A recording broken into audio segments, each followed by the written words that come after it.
Hello, welcome. How's everybody doing this evening? You would never guess it was the evening because it's so bright right now. Hello, Haru. Hi, how are you? Oh my gosh, how am I? Oh my gosh, I am so... I'm so glad this week is over. I'm so glad to be here with all of you. Oh my gosh, I missed the stream. I've missed you guys so much. I was very much looking forward to streaming today. But yeah, oh my gosh, this has been a week. Hello, Gothic Lolita, how are ya?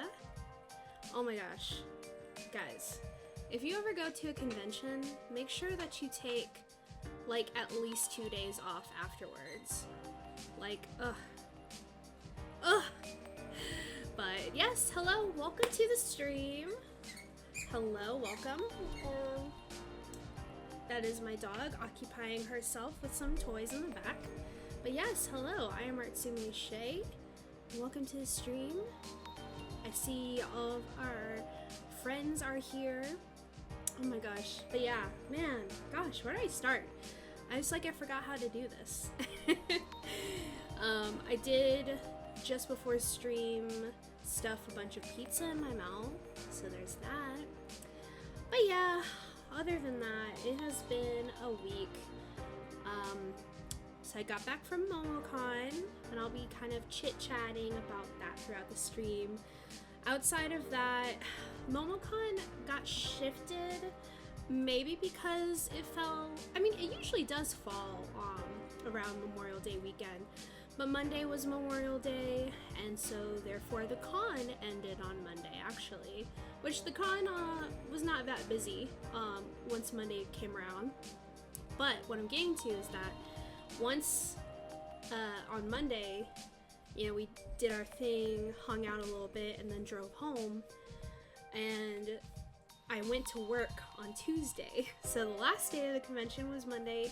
My first day back to work was Tuesday. And I don't know, I think this weekend for a lot of people was kind of weird. I don't know why, but I think it's summer. We're all so tired. We're all been pounding through the year. And it's about to be June tomorrow, so.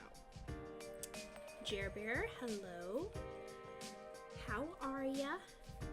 So, yeah, I'm just glad to be here and catch up on some Webtoon work because I'm a little behind. I've got some work to do, of course, but, you know, that's the great thing about the weekend.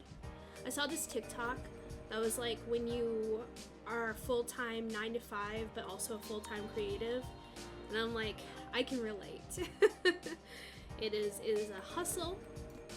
It is not a job that is slowing down anytime soon, but yeah, I know that it is going to be the weekend, so usually on the weekend it's kind of like a 50-50 split of trying to be productive, get some stuff done, but then also making sure that I'm relaxing, because that's just as important. I definitely relaxed this week. I'm not gonna lie, I attempted to, you know, sit down and work on some webcomic, on some Webtoon, and it was not happening.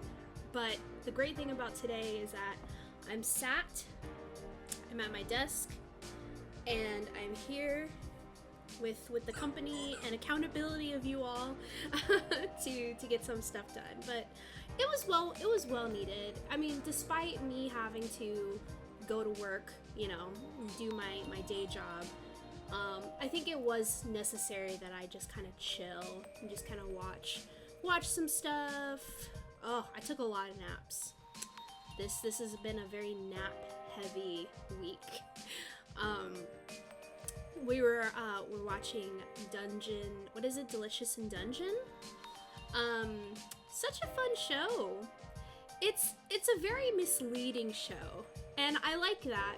I like when shows kind of start off very, I don't want to say lighthearted, but they kind of start off in like one tone, and then they start introducing things that over the course of the show things become more morbid and more dangerous and stuff, and that's definitely Delicious in Dungeon. I highly recommend it. It's made by Studio Trigger, and it is definitely it's definitely a show from that studio. I feel like I can kind of recognize like their animation style, and even like, I don't know, I guess just the animation style in general. But yeah, obviously not gonna give any spoilers away, because when I say the show definitely subverted my expectations, let's just say that. And oh my gosh, the chokehold that Delicious in Dungeon has on like all these artists. I went to when I went to MomoCon. Hello Mocap, how goes it?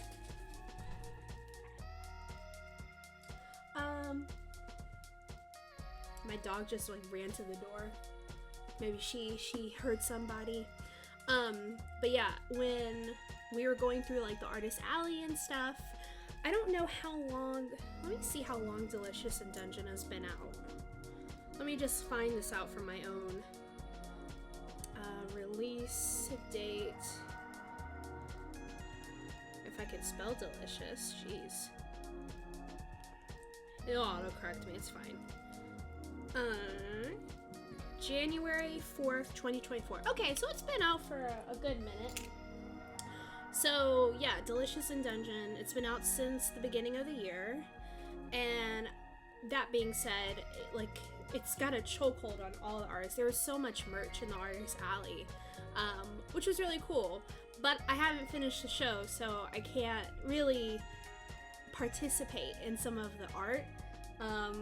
I guess you could say some of the fan art kind of spoiled some things for me. But it didn't spoil like, well, I don't know. It did spoil like one really big thing, but I'm still along for the ride. But yeah, other than that, I'm gonna just be chit-chatting, working on some things.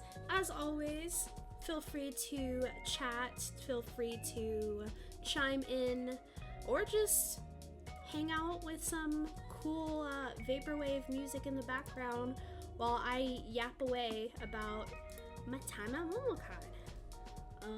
So let me get this up and running. You know, one thing I haven't been doing too often is using my glove. So I'm actually gonna use my glove. Like I said, I haven't used it in a minute. I got my water, I got my coffee, I even have a blanket on me because I want to get a little cozy. Oh, I put my chair up too far. There we go. I kept feeling like I was bumping into it.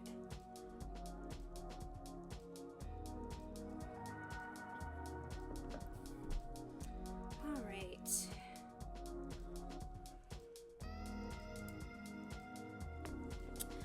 Alrighty. So, MomoCon. It was fun. I had a lot of fun there. It's kind of interesting. There are, and I feel like I've talked about it here and there a lot, but just because I have like videos on my channel about it. But like MomoCon is one, I guess, of the big 3 cons that happen in the Atlanta area. One being AWA, the second being Dragon Con, and the third being MomoCon. Really in like no particular order, but it's kind of interesting because I feel like you get something a little different from all of them. I guess in terms of like my interest in like video games and comics. What is she doing? Girl, play! Play your stuff. Sit.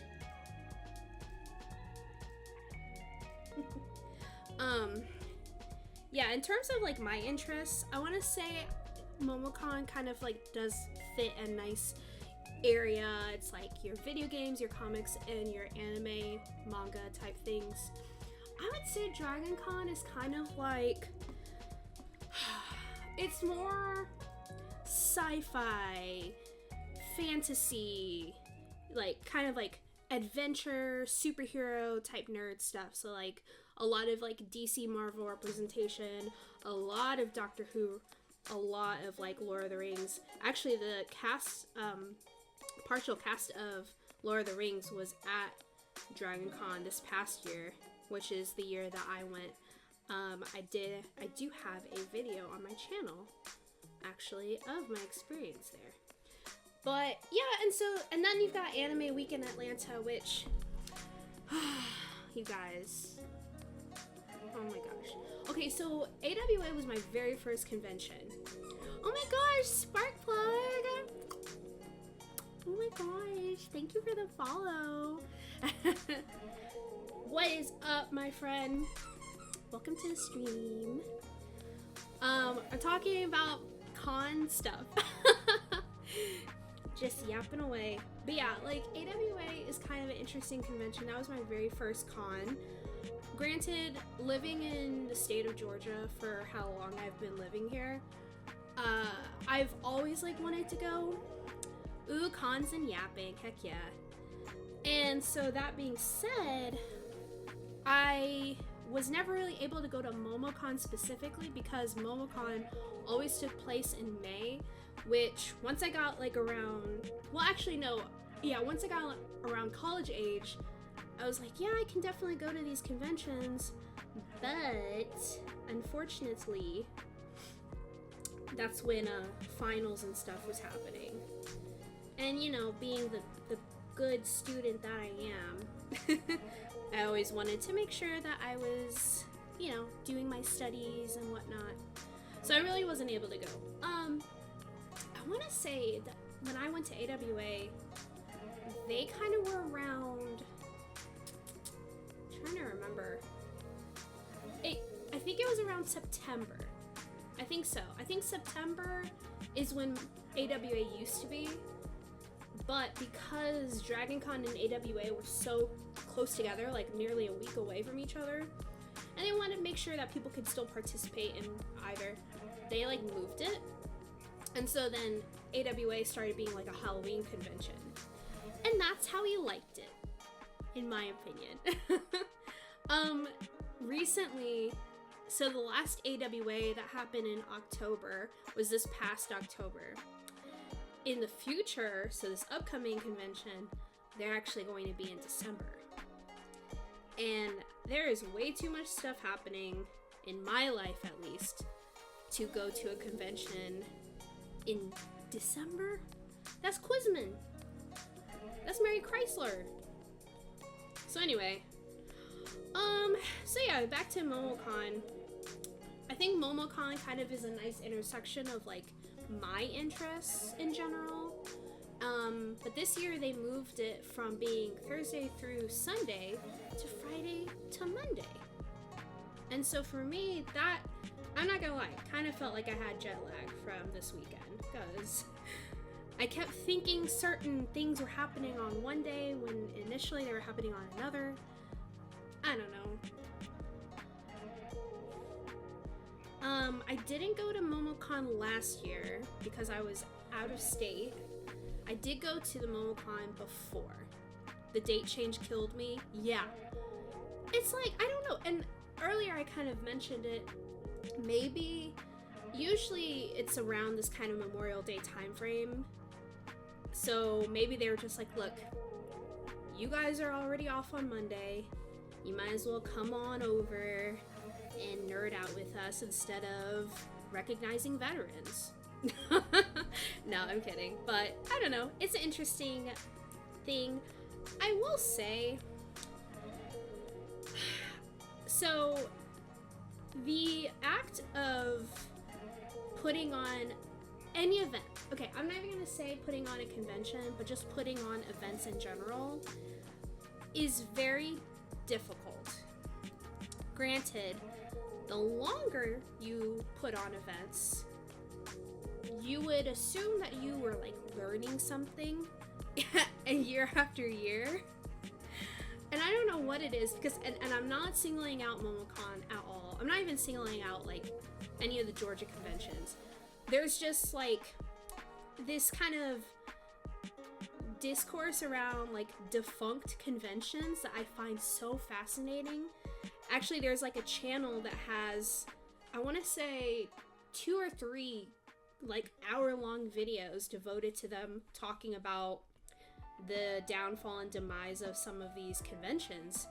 And when you think of a convention, especially some of the big ones, you think of really big operations with tons of people on a board and whatever. But in reality, sometimes it might just be a small group of people, or even one person, depending on the size of the convention. So I don't know, I just find that fascinating, because sometimes people learn year after year, and sometimes people don't. And then also sometimes people put on things for the very first time, and everybody complains about it, but I guess I don't really know what to expect if somebody puts on a convention for the first time. Granted, I do think when you are in the market of putting on conventions, you have to have thick skin, and you definitely need to be open to receiving feedback and criticism. Like, even if it's the most misguided, like, criticism, maybe think about where that person's coming from and try to find something in what they're saying to, like, understand why they had a crappy experience or whatever. But I don't know. So, like I mentioned, a lot of conventions, there's a lot to kind of balance. I will say there are certain things that have changed, maybe for example with like MomoCon, that maybe should not have changed, in my opinion. And I really don't know what else to say. I actually saw a really good comment, and I hope I'm not like, I'm trying not to be too specific, trying to make this general, because not everybody is familiar with MomoCon, and also not everybody is familiar with the convention scene in general, maybe. So I guess just consider this like me just talking, and also just, I guess, my perspective on, because I don't know, how long have I been going to conventions? I mean, minus the pandemic, I've probably been going since like 2017 or 2018, maybe? I'm not sure. But anyway, like I was saying, so for example, I saw a very interesting comment, and there is actually a Facebook group on Facebook, and it is, honestly, it's really entertaining, because this is like the dumping ground for everybody's like experiences, feedback. If you want to know the tea, that's honestly where you go to get the tea on this place. And it's entertaining. It's entertaining seeing some of the even the complaints. But I checked the wrong color. But for example, most conventions put on a rave, and I know there's like a lot of thoughts and assumptions around raves, and really it's just a big party where they play electronic music and they've got cool lights, and it's just like a big dance party. I would say I've never been to, like, I like to say an actual rave. I've never gone to one. So if I'm gonna go to a rave, it's gonna be a convention with a bunch of other nerdy people, and we're all, you know, dancing and listening to hopefully anime remixes, which I find a humongous lack of sometimes. It's kind of disappointing. But most of the time at a convention, maybe depending on the size, the rave is free. And not last year, but the year before that, I want to say they stopped putting on a rave. MomoCon stopped putting on raves, and everybody was disappointed. And I can understand that, because you've got, there are a few staples of a convention: your artist alley, your vendor, your panels, cosplay, and then for some people, rave. And for some people it's not, and that's totally fine too. Like, granted, sometimes maybe I'm just getting older, but raves have been getting a little different over the years. Like I said, I'm probably just getting older. I like dance parties, but I also don't like when there are like people very close to me. I don't know. I feel like initially I was able to ignore it, but now it's getting a lot harder to ignore. So we just kind of like hang back, and we don't really like get all into the middle of it sometimes. I like to keep my distance from people. But anyway, so they stopped putting on raves, and everyone was really disappointed. Then I think there was like an unofficial rave. But the issue with the unofficial rave is that it was like 20 minutes from the main location of the convention. And then not only was it 20 minutes, but it was like, it cost money. And for the first time, we had to pay to get into a rave. And you might be thinking, oh, well, there's always extra events, and usually those extra events cost money. And I would agree with you, but I think it's just jarring when that is a part of conventions, because they're already spending money, you know, the whole weekend. But if that's one out of a few things that are free or lumped in with the cost of your, you know, your trip, you know, you wanna participate in something like that. Yeah, wow, yeah, and it's kind of weird because unfortunately it's never gone. Oops. Oh, I forgot which one I'm on. Unfortunately, it's never gone back to being free. So that brings us to this year. And this year, there's actually 2 MomoCon partnered dance parties. One I will get to, because that's a whole other story on its own. But the rave, so it's the night of the rave, it's Sunday night, which, like I said, already kind of knocked me out of whack, because usually the raves are on Saturday night. So because the entire convention shifted, I don't know why they couldn't have done the rave on Saturday night anyway, even though the whole time frame of the convention got shifted around, but I digress. Anyway, so we get to the rave, and now granted, ahead of time, this was the part that really got me. Okay, so before the convention even starts, it's like a month, no, like 2 weeks ahead of time, right? And I'm on the website buying tickets, and the rave costs $10. And I'm like, man, well, it's $10, whatever.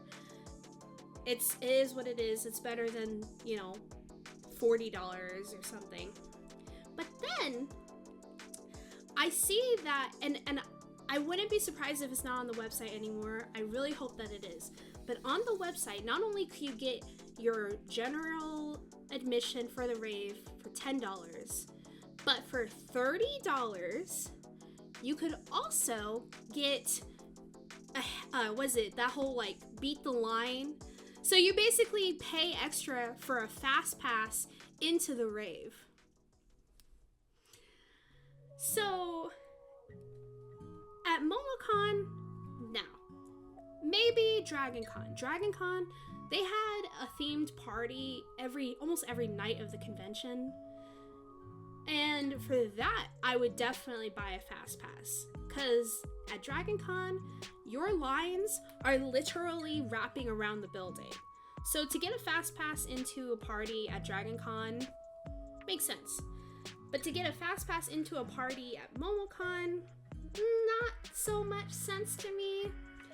But it made even less sense because the day of the rave, we get there. Granted, the rave starts at 10 p.m.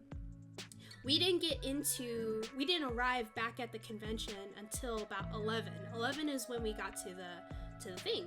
Because we thought, you know, why show up immediately when the rave starts when we can beat the line by just showing up an hour later? And usually that's when more people have showed up and the vibes are pumping, all that good stuff.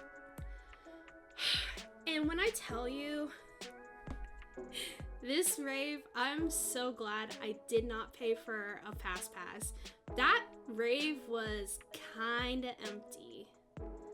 I want to say out of the entire main stage room, only half of it was filled with people.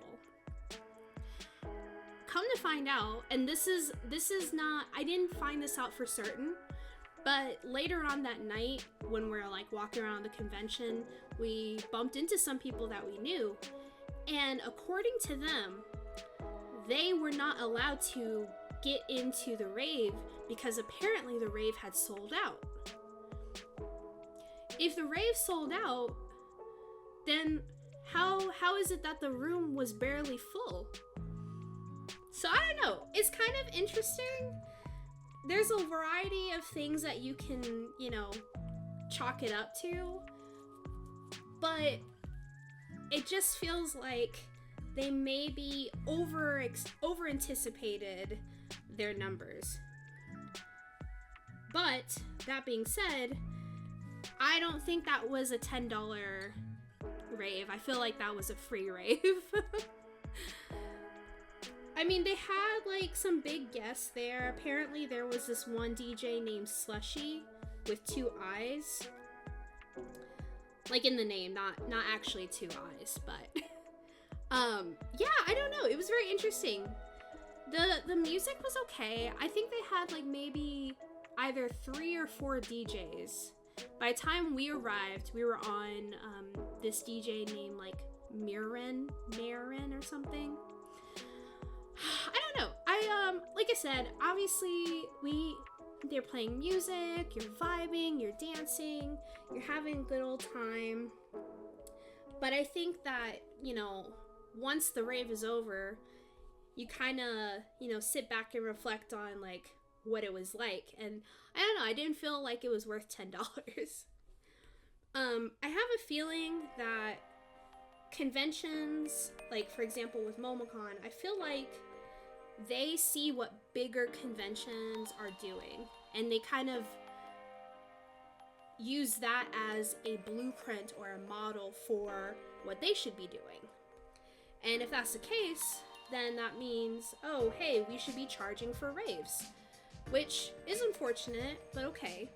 But if you're charging for an experience that is initially free, then that means once you start charging for that free experience, that means the experience has to now go above and beyond people's expectations.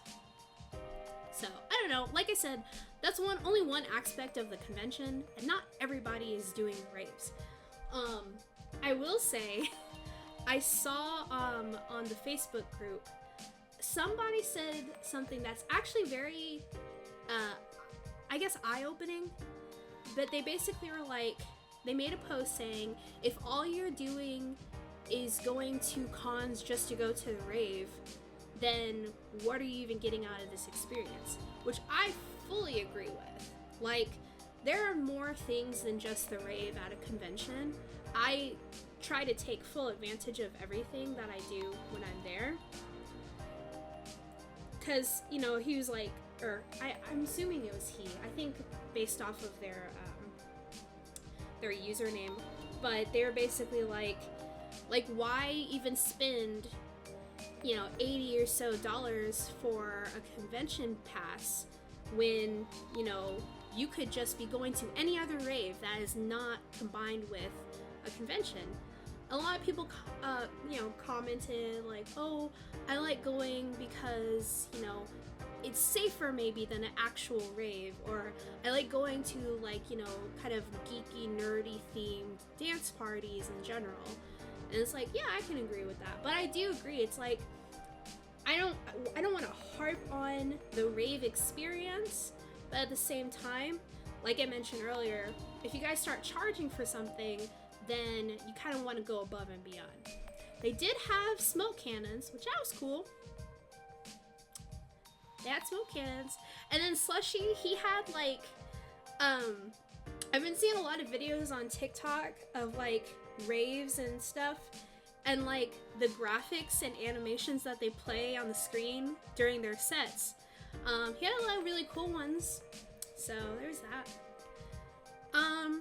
But yeah, that was very interesting. I think that I'm very glad I didn't pay for a fast pass. When in reality, I probably wouldn't even do a fast pass for something like that anyway. I'll wait in line. Now, there is an experience that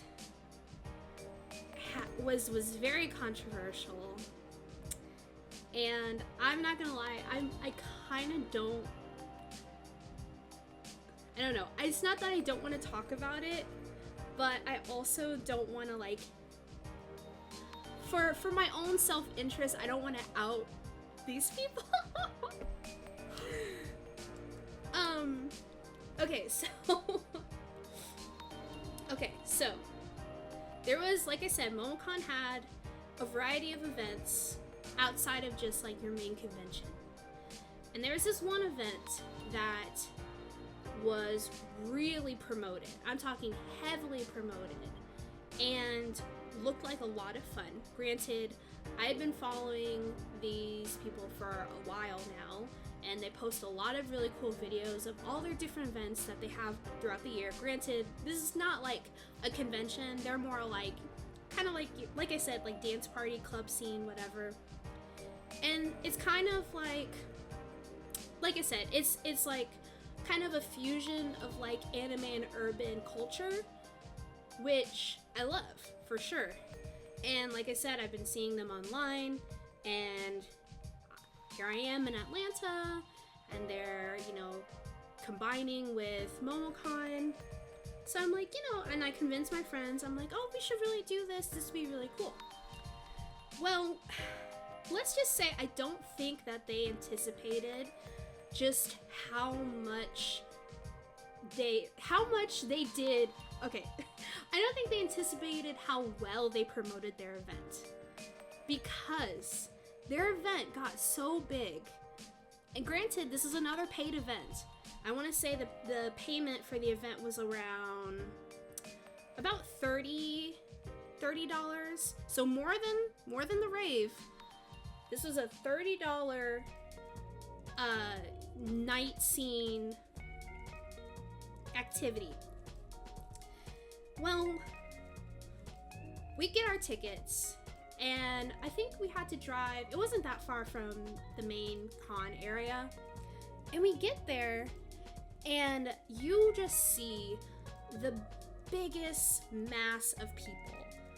It's kind of like this, like, warehouse kind of thing, like this warehouse club, I guess you can call it.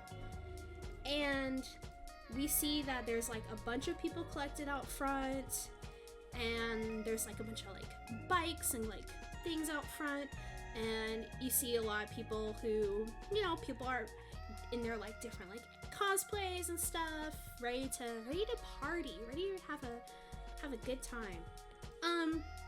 And then we see the line, and we're like, oh, that line is really long.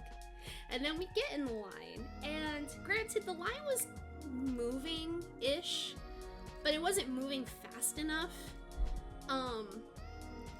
And so some friends meet up with us, and they get in line with us. It's just taking forever. And honestly, same thing happened. We showed up around, like, I think the event started at 10. We showed up around 11. According to the event description, their event was supposed to wrap up around 2 a.m. Anyway, the line is just struggling. And I don't know, we just kind of catch our loss, and like, we're not gonna get into this thing. And it was a little disappointing, but at the same time, it's like, it's whatever. But when we left, the line had gotten longer. And, you know, we actually were asking some people. Apparently, they were not only doing scanning your passes, but they were also doing like security, bag checks, and things like that. I just think that the infrastructure was not there. It seemed like they kind of didn't prepare for the big mass of people. Because granted, you're promoting an event that's happening during a convention versus throughout the year. Throughout the year, you don't have to worry about so many people from out of town coming into one place because you're actually, you know, you're doing this consistently and you don't have a huge amount of numbers. You know, it's kind of like your downtown scene on a Friday night on the middle of May. But this had way more eyes on it.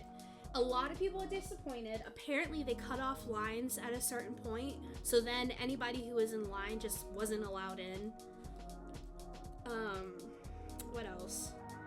Oh, and so obviously with it being a paid event, there were a lot of people kind of upset because they didn't get in, but they also bought passes or bought tickets to get in. So I don't know what ended up happening. I think I saw a comment on one of the posts saying that if you DM them, they would get you a refund, or they had a link to refunds, but yeah, that event. And then there were a lot of people who were saying, well, there was no AC in there, so it was really hot. And I'm like, yeah, I would not have had fun in that heated zone. So yeah, that was definitely a different thing. Definitely something that is not very common for most MomoCons that I've gone to. But outside of that, it's pretty cool. The convention size is pretty big. It is, okay, so I don't even know how to explain it. Georgia World Congress Center, which is like one of the biggest convention centers in the Atlanta area, probably, well, definitely the biggest in Georgia, probably the biggest in the Southeast. I kid you not. It's like a modern marvel, in my opinion, because it's so big. It's like this giant it's this giant airport that's practically underground. Like, Georgia World Congress Center is large. So it's pretty big. Granted, they move things around, so it's actually in a different section of the entire convention center. But I feel like it was way bigger this year than it's ever been in the past. I heard a lot of people online joke and call MomoCon CardioCon because we were doing a lot of walking. Like, I feel like I had to account for travel time anywhere we went. So if you think about this, think about the convention like one long hallway. The entire building, that the convention, the panels, hallway is just one extremely long, very tall hallway. So you've got this giant hallway, and then it forks off into this bigger space, and then we get to the exhibit hall. So they have like this stage for esports and other tabletop things. We're looking around, we're like, where is the vendors hall? Where's the artist alley? Where is any of this? And we look, and there's a hallway that goes deeper into the place. It was so much bigger, like it was a mile walk to dealers. Yes. So not only is it this long hallway, but now you have to walk deeper into this bigger space. It's crazy. I do love the extra space. I just wish it was better in the outer hall. Oh, there were pictures of the line, and I don't even think I'm talking just day one, because they didn't open. So they didn't open until about 2 p.m. on Friday for the convention, and then honestly, I think it actually opened a lot later, like 3 or 4. But granted, like you said, Spark, they made this place so large. I think if the issue wasn't how long everything was and just more space, maybe that would have been better. Friday's line was bad. It was just poorly executed. It really was. And the thing that annoyed me too, so I'm talking not just Friday, but like Saturday and Sunday too, they refused to open up more than one line. There are at least two escalators to get into the vendors area. And so the vendors area with those two escalators, you would think maybe open those up both for people to go down. Nope.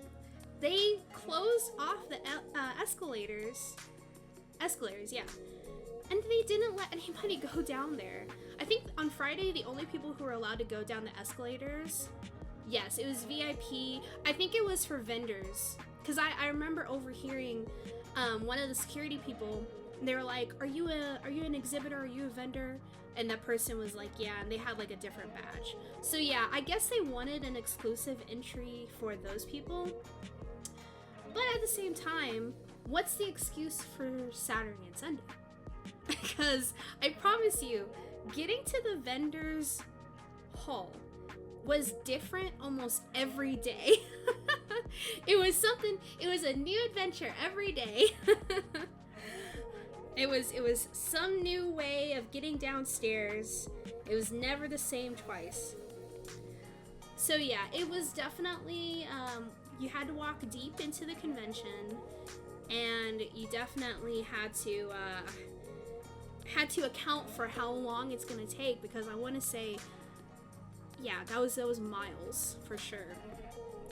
Exclusive, it's an even longer walk to the dealer's room. Exactly. Yeah, that's true, because it's practically another hallway. Another little zone. So yeah, like you said, I do appreciate more space. Another improvement I noticed was that they added more seating areas. So that's something that maybe that's why they desired more space. Because granted, if you've ever been to a convention, you notice that sometimes, in my opinion, the artist alley and the vendors area, those have a tendency to be a little overwhelming. I think. For me, I have a tendency to be overstimulated, and I appreciated how they had a lot more seating tables, and not even tables for anything in particular. Like, I remember seeing a sign that was like, hey, here's a break area or something like that. So I do really appreciate that, because a lot of people who attend conventions, do have a tendency to experience that, and having those zones for people, whether it's handicap or anything like that, is always good. Let's see. I love the larger aisles in the alley and extra seating. It felt much more open, and I was able to shop while in cosplay without feeling suffocated. Yes. Oh yeah.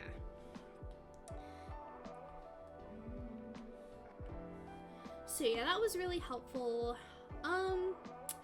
Let's see. I don't think that there was anything else that I could comment on.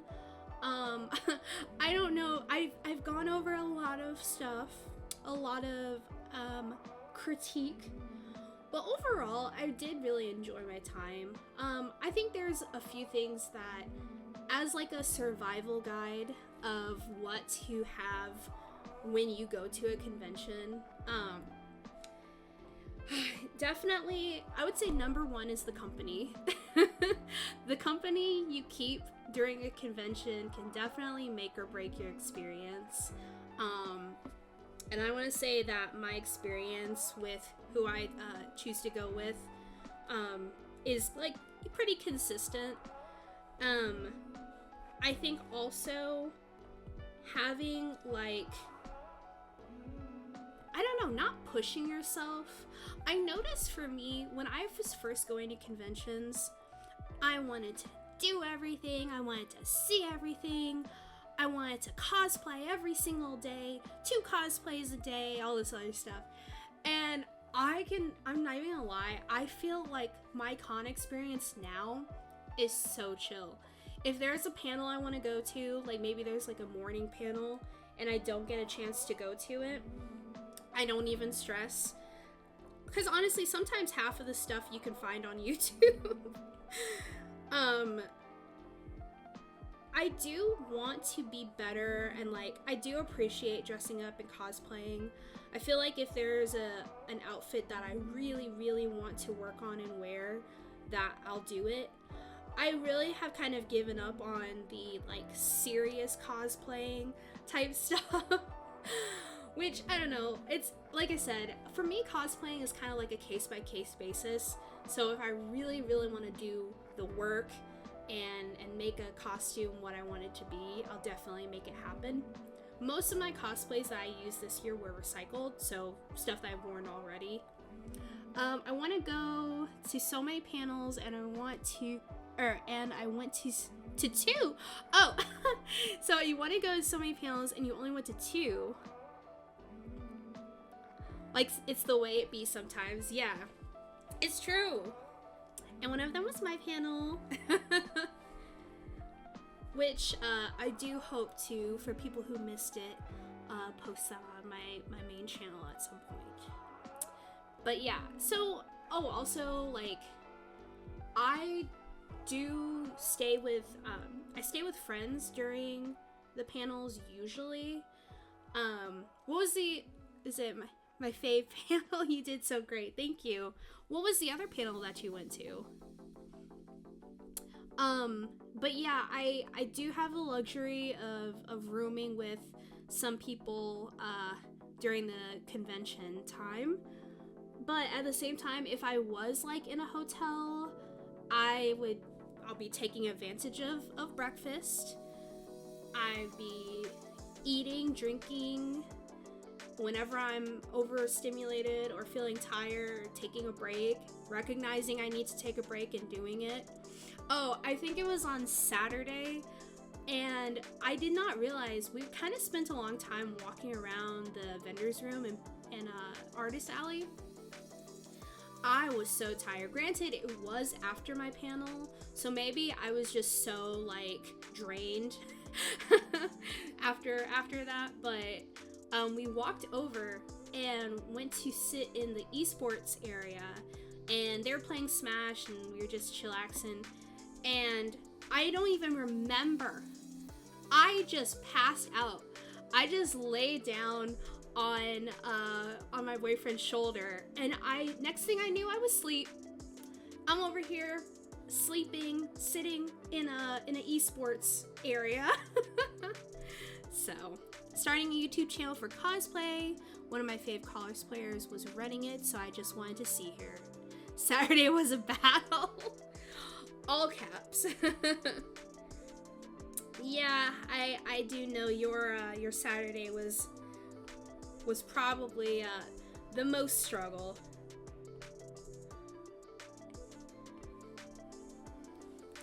But yeah, I think that with a lot of these conventions, taking it slow is always the best benefit that you can do for yourself.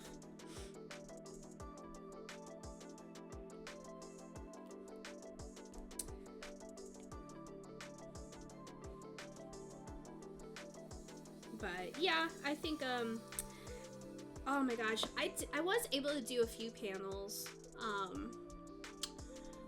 There was this one panel. The annoying part, I don't know the reasoning behind this sometimes. Sometimes it's a little annoying when the panel that's advertised in name alone is not the panel that you attend. And for me, so for those of you who may or may not know, I was able to perform. I was able to do a panel this year at MomoCon. I submitted the application around February, and when you submit the application, so a little behind the scenes, they're asking you for, general information and also kind of like a rundown of your thing. And, the people who are part of the board, they go through and they basically look through your summary to get an idea of what your panel is about. But granted, you're really just kind of giving them the pitch. You're not really giving them, I guess, too much.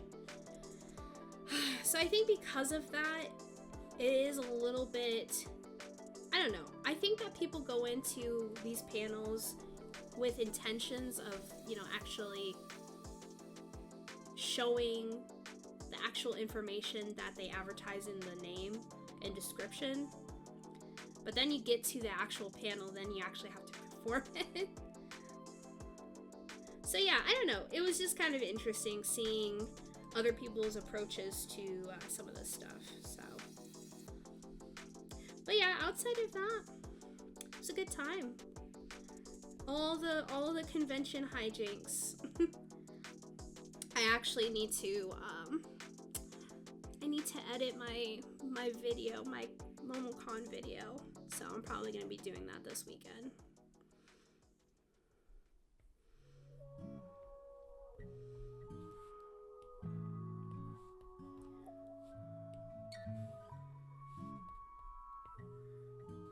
Oops, wrong layer. Let's see. I think, like I mentioned earlier, probably not gonna go to AWA. That's in the holiday season, and it's really not a time that's like easy for me to go to something like that. So, and then I think jury's still out on Dragon Con. Dragon Con is interesting because it's so big. It's like we talked about, granted, AWA, sorry, no, MomoCon. Oh my gosh, I'm mixing all of these names up. You know, granted, MomoCon is a big convention. Like, I want to say this convention this year was the biggest that I've ever seen it. But, you know, Dragon Con literally takes up, like, you know, 4 blocks of the Atlanta area. Like, it's just so big. So, and they also give you more time to participate. Like, unlike other conventions, this con is over the course of 5 days, so you've got plenty of time. But of course, it is a much bigger convention, and the lines that you have to endure are also pretty interesting. I feel like the last time I've seen lines like that was at, like, Disney. I was like, wait a minute, I expect that stuff at a theme park, but you're telling me I have to do these lines here? So it's definitely, and you know, I knew I should have taken those newbie panels, cause I mean, I think Dragon Con realizes just how big of a convention, like, they're practically like Georgia's San Diego Comic-Con. That being said, they do have plenty of panels and live streams that are like, hey, here's the Dragon Con walking tour. I don't know, I kind of wish I had have participated in stuff like that. I mean, once you know, like, the usual hotels that you're going through, you pretty much know what you're looking for. But what I didn't realize is that Dragon Con has tracks. So think about, like, college, how you have, like, your history track, your science track, like, basically your categories, for lack of a better word. So I did not initially realize that's how they section things off. And so by having them in those categories, that actually told you what building to go to. I didn't realize that. I think I finally put that together in my mind. I was like, oh, that's how it works. But yeah, I think I think the lines definitely were more than I expected initially. They definitely broke my boyfriend. He took one look at the line to get into not the vendor's room, the vendor's building. And he was like, yeah, no, we're gonna save that for the last day. I was like, yeah, I don't blame you.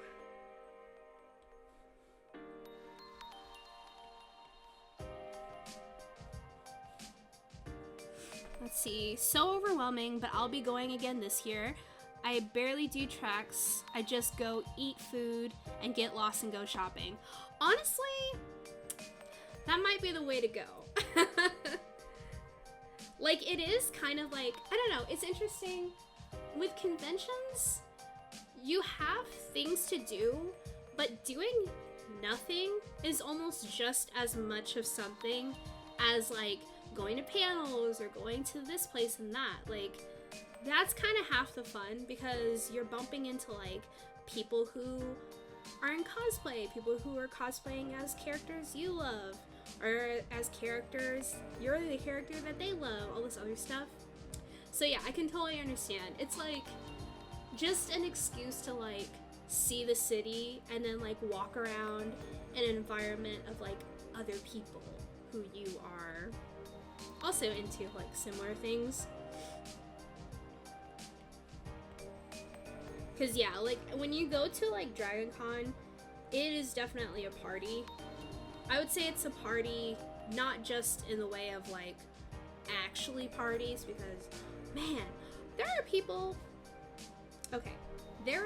who are double my age. They were partying so hard. I was like, dang, you guys can like really party. I'm like, jeez, you guys got stamina. I was like, jeez, you guys, I can barely keep up with y'all. You guys are doing the most. But no, it's cool. There's definitely, it's kind of like a cult classic. I would say that Dragon Con is for sure a convention that has a humongous fan base, which is always nice. It's fun to have stuff like that. Excuse me. Let's see, what's this radio?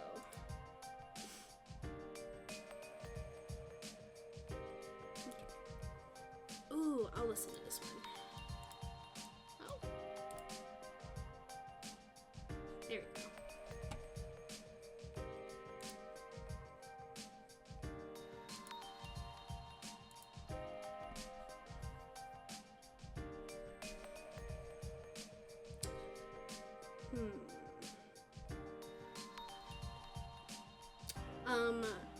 Let's see. I did, like I mentioned, the cosplays I did were pretty basic. The first day I cosplayed as a Vault Dweller from Fallout. I got 2 questions about it. No surprise. You know, I guess they just gotta make sure I'm not a fake fan. I literally had somebody say, and okay, granted, part of me feels like it was an excuse to talk to me, but at the same time, if you're trying to use an excuse to talk to somebody, maybe don't have the question be so abrasive. Because they asked me out of nowhere, I'm talking, I was in my own train of thought, and they said, TV show or game. And I promise you, it took me like a nanosecond to realize what he was talking about. And I said, and I blurted out, game. But at the same time, I'm just like, what if it was the TV show, you know? I feel like with Fallout, there's definitely an online discourse right now. It's not as loud, but it is there, where people are kind of being like, well, I was an OG fan. I was a fan of Fallout when it was the games and stuff like that. And it's like, okay, but at the same time, the TV show is literally bringing people to the games. So if it is the game, then great.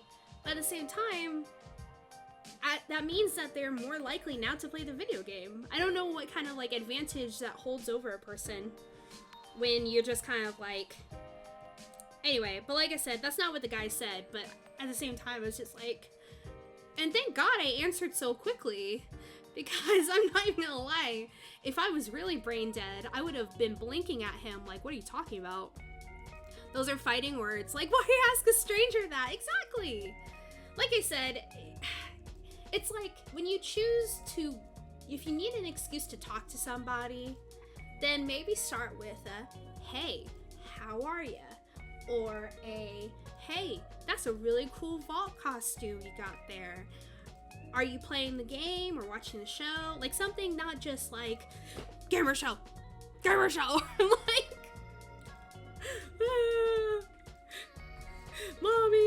mommy. Yeah, for real. It's just like, okay, I don't know. All of us are too chronically online to have social skills now. That's what I believe. And then another guy. So we're walking into this panel, and you know, he compliments my vault costume, and I think he kind of said like, oh, his question was like, what game? Which once again, it's that whole proving your fandom vibes. So I tell him, I'm like, oh, so I got this when Fallout 4 came out because my vault suit is Vault 111. See, if you buy the newest vault suit that's out online, it's Vault 33, and 33 is the one from the show. So my vault suit I bought like when Fallout 4 came out, so it's Vault 111. So I was like, oh yeah, this is Vault 111, it's from Fallout 4. And bless his heart, this guy, so we're like making like the brief in-passing conversation, right? But then, instead of like ending the conversation, we're like kind of trying to like walk to get our seat, and he grabs his stuff, and then he's just like, oh, I'll just come talk about it. And I was like, oh, okay. And then, so he's talking to me about it. I'm like, cool. But, and he sat directly next to me. He sat right next to me. And believe it or not, I am socially anxious at times. So not only did you sit right next to me, but now the conversation's over. And now we have to awkwardly sit next to each other during this entire panel. Why would you do that to me? Yeah, that was interesting. Interesting choices were made.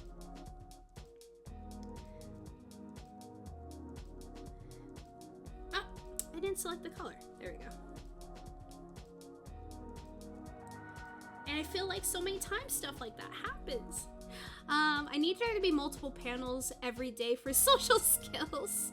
Like, we can't keep living like this. Yes, OMG is right. Yeah, like, I mean, and the thing is, okay, and it's not even for a reason. It's nothing self-righteous. I am too nice sometimes. So because of that, I just sat there. I just sat there. And I kind of tried to keep talking to him. That's crazy, D, keep talking to you. So like I said, we kind of had like our conversation that it just reached its natural conclusion. Like, our conversation was to the extent of, if I had have just stood next to him, we had our convo, and I walked and sat down. Like, that was the end of it. And I mean, it's nothing like against him or anything, but like, kind of like Spark said, it's like there are sometimes social things that not everybody picks up on. But yeah, so I just sat there that entire panel, sitting directly next to a stranger. Which in reality, I try to leave a seat between me and another person, just as a courtesy, because unless the room is packed, you know, I don't need to sit right next to them because I would want the same thing. So anyway, that was interesting for sure. It was definitely an experience.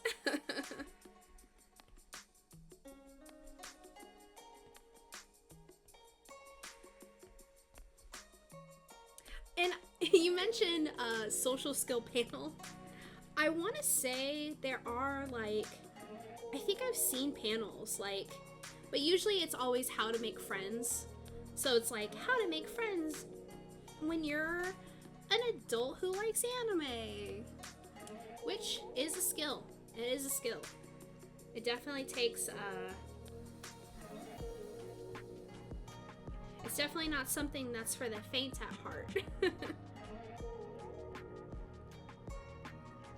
Because trust me, like even now, at my last job, because pretty much most of the people who I worked with at my last job were like my demographic, like they were my age group, either lower or higher, but like pretty close, as well as like socially aware. But I feel like at my current job, a majority of the people are like way older than me. So it's kind of funny. I don't feel like I can like talk to people about what I did in the weekend. So I'm just like, yeah, I went to like this Comic-Con, and I just leave it at that. We need one to teach them how to be normal when they're talking to strangers, like people are too bold nowadays. You're the most sane one on your work team. Oh, you know, what can I say? I try really, really hard every single day. Yes, no, you're absolutely right. I do think that people are very bold nowadays. I mean, just think about like, oh my god, the generation, like, whatever generation is coming up right now, I really feel sorry for them. Not, like, I feel sorry because, like, when I was growing up, you had to kind of master the social aspect. Granted, not everybody was good at it, but yeah, it's definitely a skill that can and should be trained because, you know, you had like 2-3+ years of nobody, of like the pandemic and quarantine, and everybody, you know, was in their houses, and all they could go off of socially was like that screen right in front of them. And I definitely feel like for the kids who were like in school around that time, something socially, it kind of like did not give them all the tools equipped with, you know, being out and about. So I'm very intrigued in what the next few years is going to be like. Where is this color? Where is it? I'll just use this as a model. But yeah, I think that was another, and don't get me wrong, like, I don't know, when I first was going to conventions, I did have a goal to meet people, to make friends, but now, I don't know, I like meeting people, especially other people who are in, like, my network. Like, I love meeting other artists. I love meeting other people who are doing, like, similar things to me, like, meeting all the people, who attended my panel, for example. That was like, that's like one of the best parts. So like meeting people is definitely a fun thing, but I think now, like, I know most of the people who go to conventions, either the people who I also know who are going with their group and my group and all of our groups hybriding into one. Because when I first went to conventions, I was like, oh, I want to meet so many people, make a bunch of friends, and I failed a lot. I definitely failed. So now it's more or less like, I'll have a conversation with you for sure. I'll definitely talk to you. But yeah, definitely want to set your expectations before going to a convention. There was this one guy. So it was after the rave, and we were just like mindlessly wandering around the convention area, and this guy comes up to us, and I love how everybody I've mentioned have been guys, That is in no way me saying that they're the problem. It just happens to be that way. Oh my gosh. Anyway, but yeah, this guy comes up to us and he asks to take a picture with us. Now, the only person who was like in full cosplay, it was only like one of our friends. She was like dressed as a character from Naruto, so her costume, she had been wearing it all day. Me and my group were not in cosplay. We were just in like, you know, casual outfits because we had just come from the rave.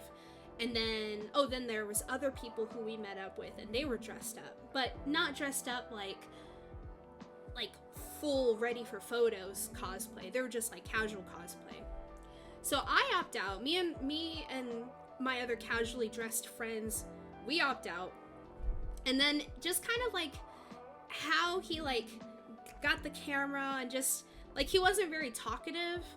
So we were like, oh, are we doing this? Are we doing this? So they get over and he has a friend who takes a picture for him.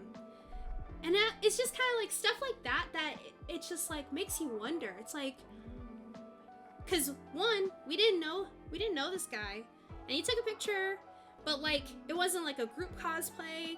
It was kind of like a hodgepodge of like different shows all in one.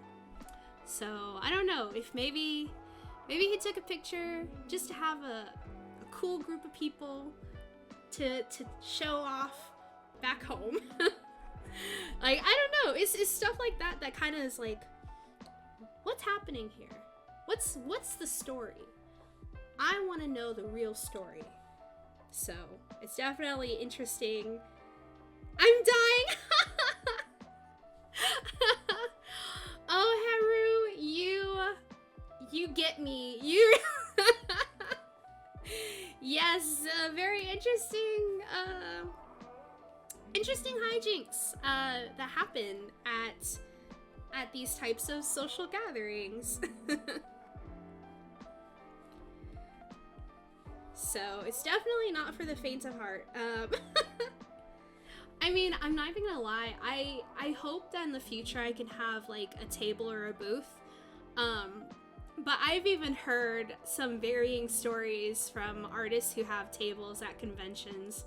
They've got some stories. They've definitely got some stories. So before I fully participate in that, I'm gonna have to get some pointers from these different people.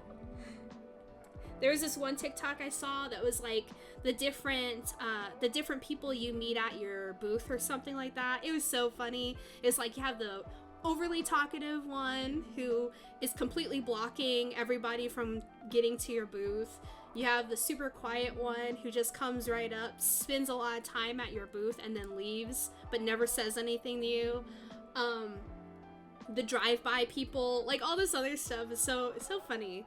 But you know, that's, in my opinion, one of the best parts about conventions, because you come away with so many stories, and as long as you don't have a experience that makes you feel like you're in danger, as long as you don't, like, if you have those experiences, those are not okay.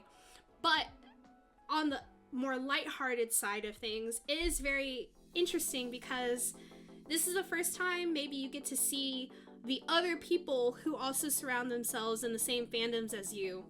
And that could either be a good thing or also an eye-opening thing. You know, it's a mixed bag.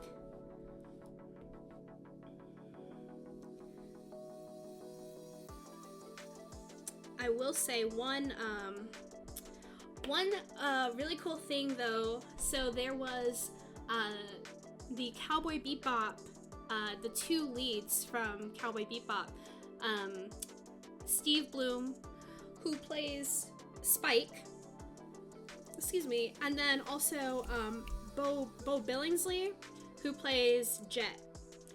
I got to see a panel where they were answering questions about their experiences in voice acting and also their time on the show Cowboy Bebop. That was super cool. And it's so funny because both of the voice actors, so the voice actor for Jet and the voice actor for Spike, their normal talking voices sound exactly like their characters. It's so funny because, and I recorded some bits and pieces of the panel, but it's just so funny to me because, you know, this is probably like one of their first roles in general. And so because of that, maybe they didn't have to like stretch their voice acting too far. So, you know, maybe if that's like your first voice acting gig and they're like, oh, you have a really good voice, then they just kind of stick you with that. But regardless, it was just so funny because you hear these two guys having a very normal conversation, answering questions, but all I could do, I promise you, I could close my eyes and just see their characters saying all the stuff that they were saying. I don't know if that makes sense, but it was just a very fascinating experience. I did get to ask them a question. They had a Q&A at the end of the panel, so I did get to ask them a question, and that was super cool. Got to talk to them. I want to say, so they were also signing autographs in the Walk of Fame. My plan was to get an autograph from both of them, but I promise you their lines were the longest ones there. Like, they were definitely in high demand. They also had Ariel and Prince Eric from The Little Mermaid. They were also there, which was pretty cool. I think they were the other two really big names. What did you ask them? That's so cool.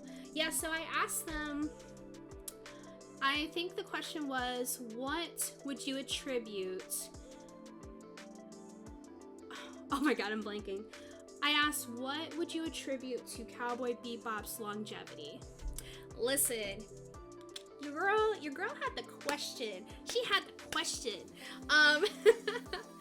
But yeah, I would say like that's obviously a show that's very near and dear to me. So I kind of wanted to ask a question that kind of like had an inspiring answer.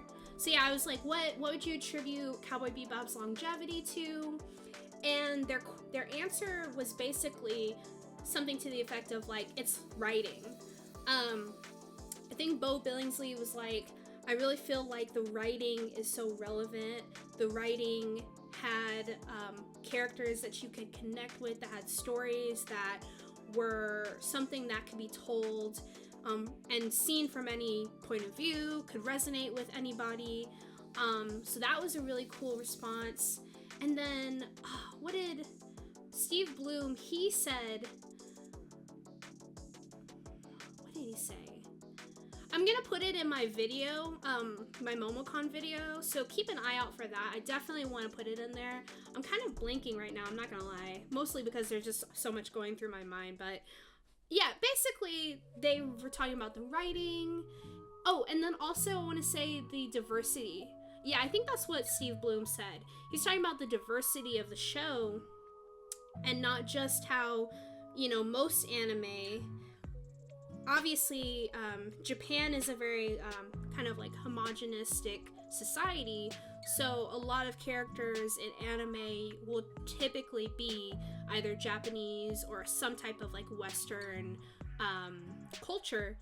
But with Cowboy Bebop, and that's something that I took notice in, is just the fact that they were always showing a wide variety of characters. You know, obviously Earth is not the only place that humans call home.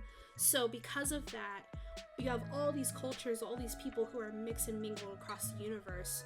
So just to be able to like have all of that depicted on the show is another really great thing. So it was like stuff to the effect of that. And it was so cool for them to answer my question. But yeah, that was a cool panel. Like I said, I wish I could have got, because there is a fan book.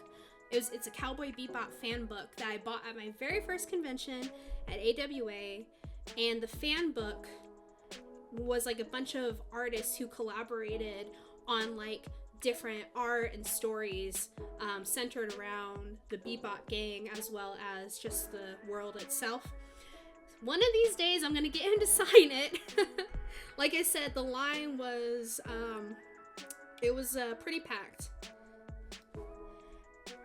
I think that in general the schedule just kind of didn't line up, so wasn't in the cards this time.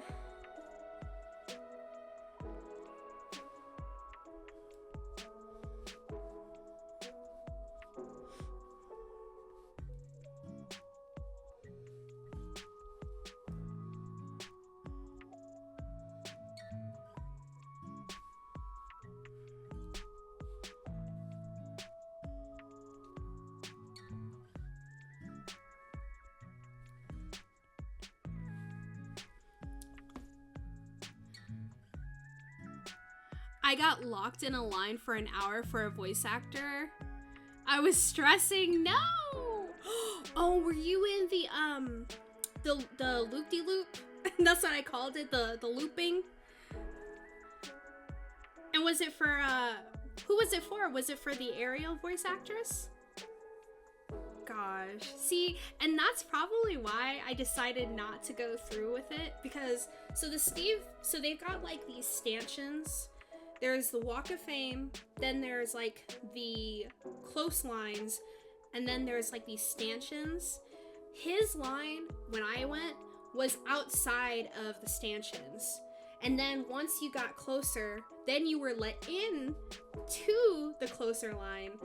It was a whole thing, but I think that's why I decided not to, because I knew that if I was in that zone, I would have to commit, and I did not feel like I was able to commit because there were more things going on.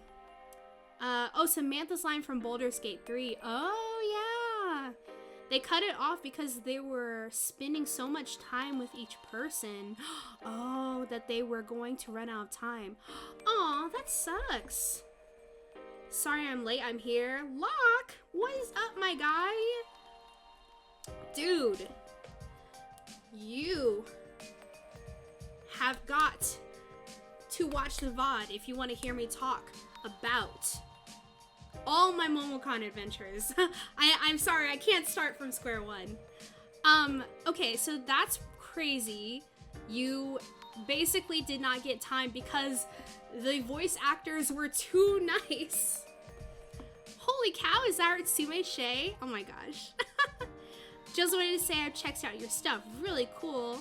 I've also got your social security number and your parents' address.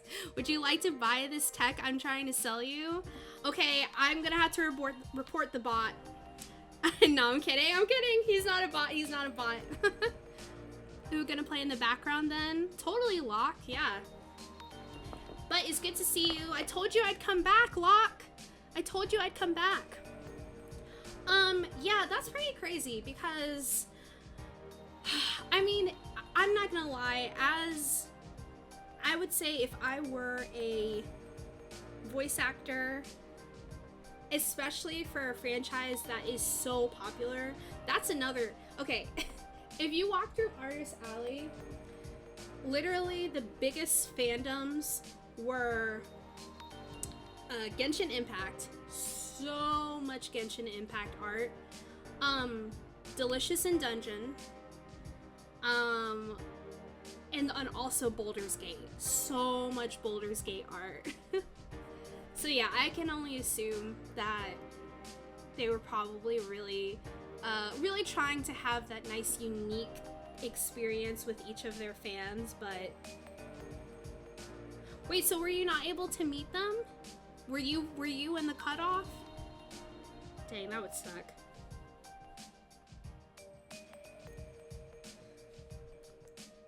Yeah, I think that, that would be kind of an experience. They were so nice, I'm glad I made the cutoff. Oh, nice, nice. Yeah, you made the cutoff. Some people were not very lucky. But granted, I did, I didn't even attempt to. So, talking about Dragon Con again,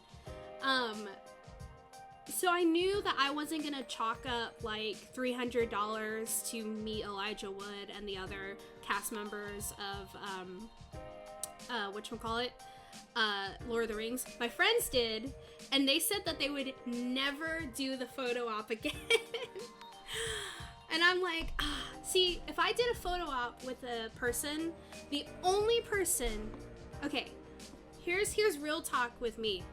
The only person who I would spend that much money only to have 3 seconds of FaceTime with for a photo would probably be Tom Hiddleston. That's the only person I would spend that much money on. At MomoCon, I went to this weird girl's panel about making a webtoon. IDK, she was weird. Yeah, she was kind of weird. But sucks for you since you decided to sit there for a whole hour. So actually, you must have wasted your own time knowingly. Tom bias. So anyway, that being said, I remember during Dragon Con, they have those like an hour with such and such, right?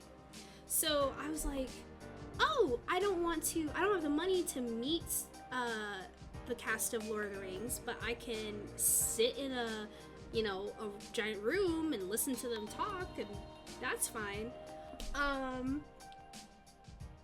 What? Did you just put a trash bin emote in my chat right now? All right, you're about to be banned. What? I know what you are. What am I then? What am I? Say it to my face. I kid you not. So we get to the building that Loki trash. No, you're right. You're absolutely right. I can acknowledge that. I am low-key trash. Get it? She's low-key trash. But I get to the building, and granted, this was Saturday at Dragon Con. Saturday at Dragon Con is the most people in attendance in my experience. And I was like overstimulated to the max. So we get to the building, and oh, did I do it on the wrong? Here, I did it on the wrong layer. There we go. So I get there, and we're walking around the building, and we're walking, and we're walking, and we're walking, and I'm not even lying. We could not find the line. We basically walked so much to the point where the same street that the end of the line was the street to where we were sleeping, where we were staying at our friend's house. And I'm like, I'm just walking. I'm just gonna go home. Like, I can't do this. I don't want to do this. But apparently they also had a cutoff for that line. And my friends who got the picture with the Lord of the Rings cast, they were in the line waiting, and the line got cut off right at them, and they weren't able to go to the cast of Lord of the Rings panel. Like, I'm telling you, you allow direct access to fans, and they will show up.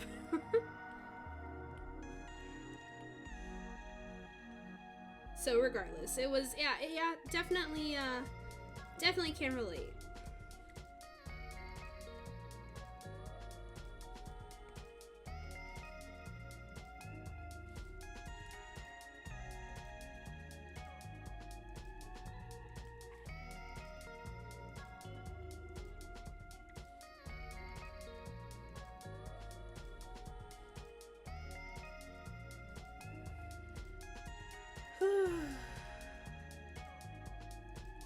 Ooh, I see what she sent, Lark. I'll open that up at the last bit of the panel, or the last bit of the stream. Sorry, I'm getting all this stuff confused.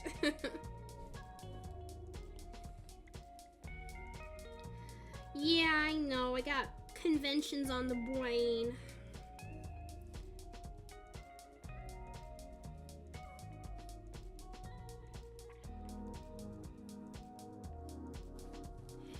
Your girl got conventions on the brain.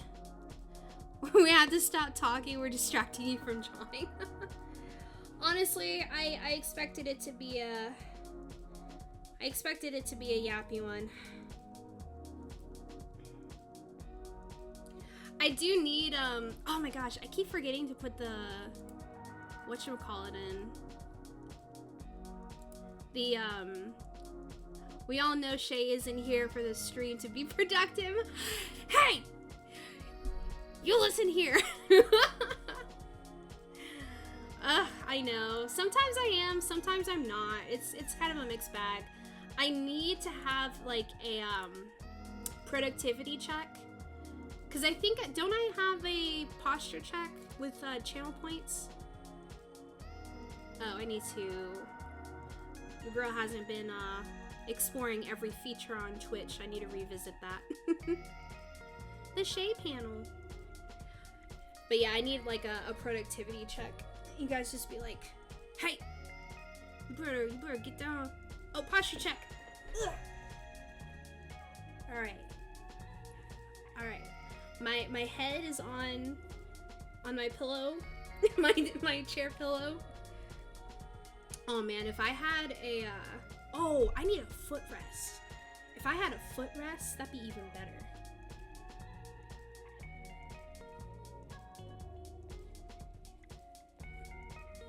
But yeah, I need a productivity check. So much to do.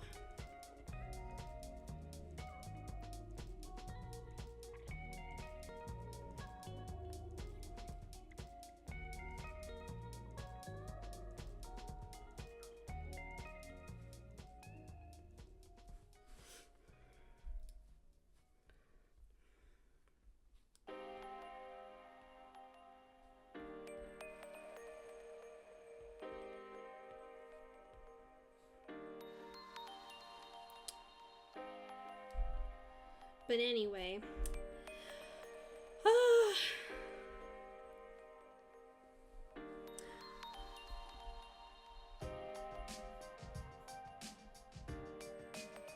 what is that? What did you just put in chat, Lark?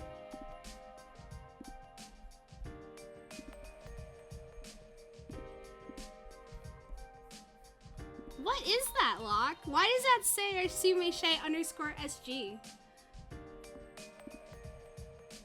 It's me with sunglasses. Did you just make me an emote?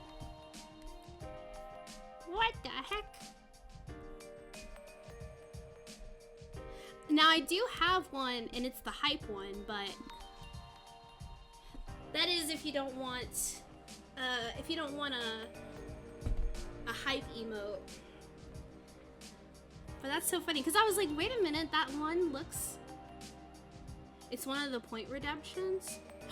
Oh, so it's, Twitch put it on there. That's interesting. Dude, I need to, like, watch a Twitch tutorial. I'm not even kidding.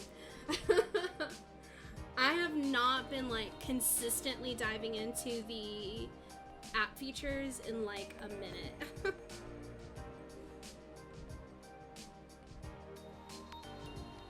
What is that? Oh my gosh, it's a little hand. Chat, is this real? I don't know. How did you do that? Like I said, I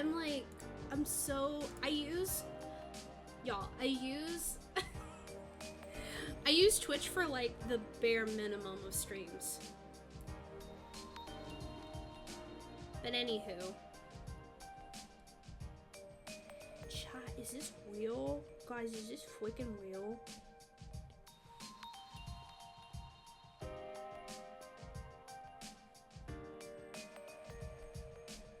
But honestly, Locke, you're always schooling me, man. You keep me honest.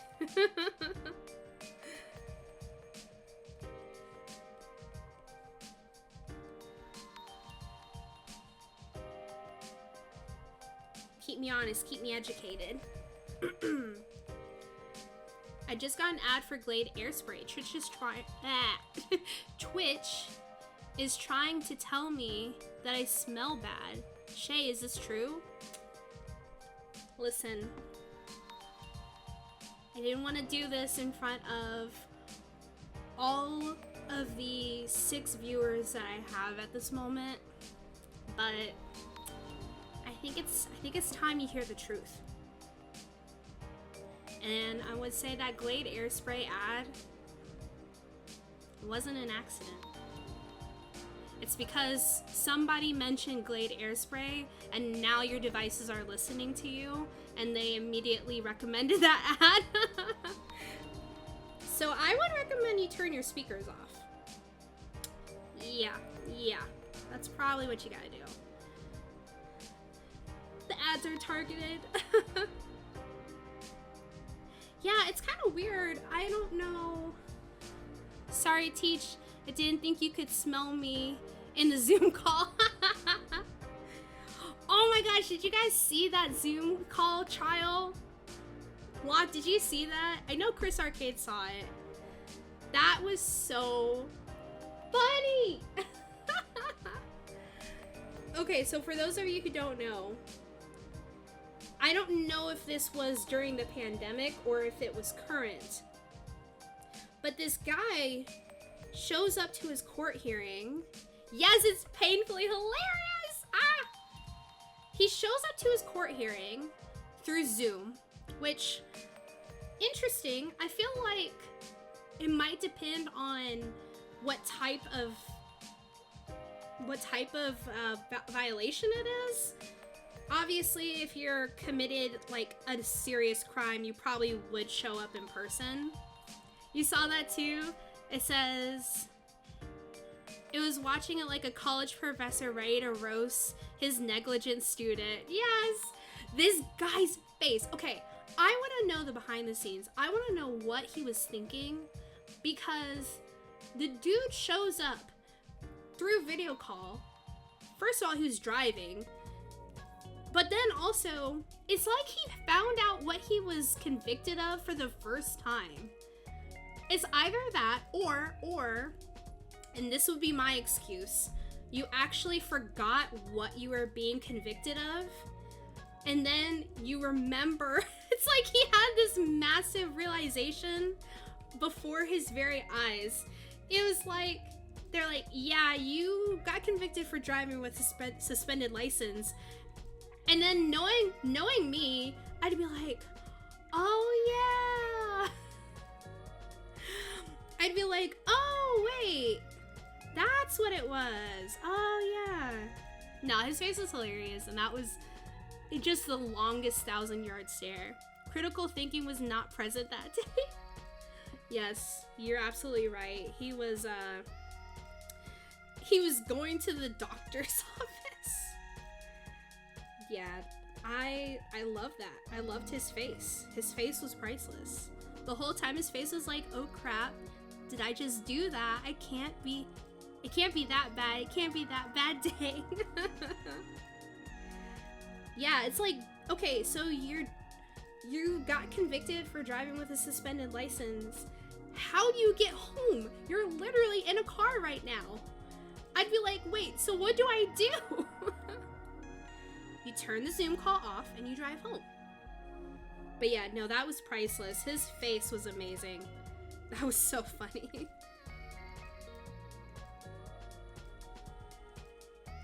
Yeah, that was...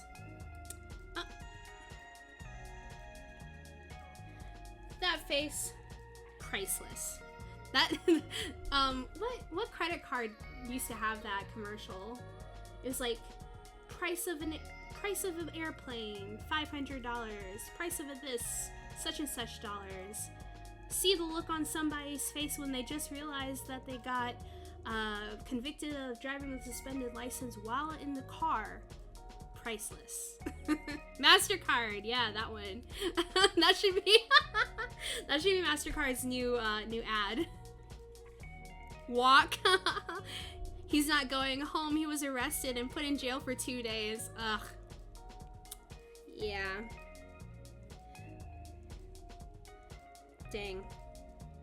And I get mad when I forget to, I don't know, take out the trash or something. He literally forgot, or just didn't even know. Charlie mentioned a couple of Zoom calls as well. Yeah, so that's how I heard about it. I watched Charlie's video, and he mentioned some very interesting ones. Oh my gosh. Talk about, okay, I don't like the term pandemic nostalgia because it's, I don't know, it's kind of icky. Obviously, there were worser things happening during that time. Lark. Yeah, of course you're gonna get freaking modded by that, Lark. What did you think? Okay, I'll allow it. Okay, where was my music? Don't put on this for the rest of the stream. Yeah, no, you're right. That username, listen, this isn't Discord, alright? Like, yeah, but anyway, I use the term pandemic nostalgia lightly, but that, considering that, it's like there are certain things that just only happened at that moment of time, in those conditions. Like, no other time under any other circumstance would something like this happen. It says, then there's the one old man with the couch filter, which I felt bad because it clearly sounded like he had no idea how to work technology at all. You're right. He was like, yeah, I'm not a cat. We're trying to figure out right now. Oh my gosh, that was so funny. Sigh, things were just better then. Oh my god. Things were very different. Things were very different.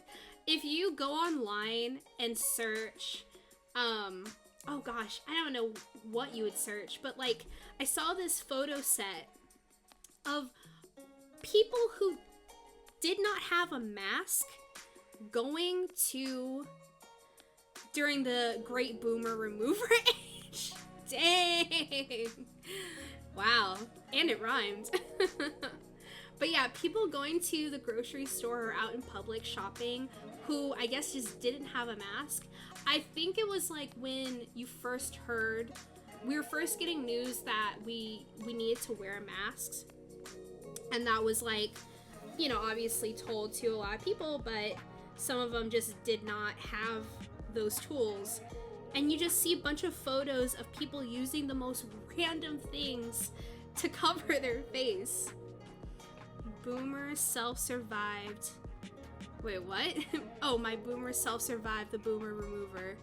My favorite was a guy who tied his shoe around his head. Yep. Yep. Listen, if anything, it is only an exhibit of human resilience and ingenuity.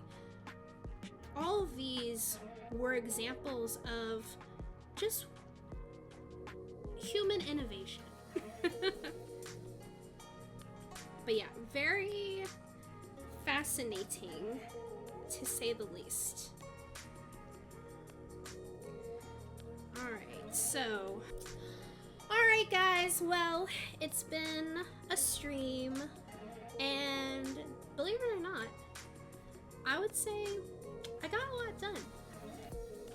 I yapped a lot, I did a lot of coloring, and I'm gonna do a little bit more tomorrow. But I hope that you had a fun time. I think we all enjoyed ourselves, and thank you for indulging my MomoCon yapping. But other than that, let's see. My standards are pretty Asian. Okay, Lark. Okay.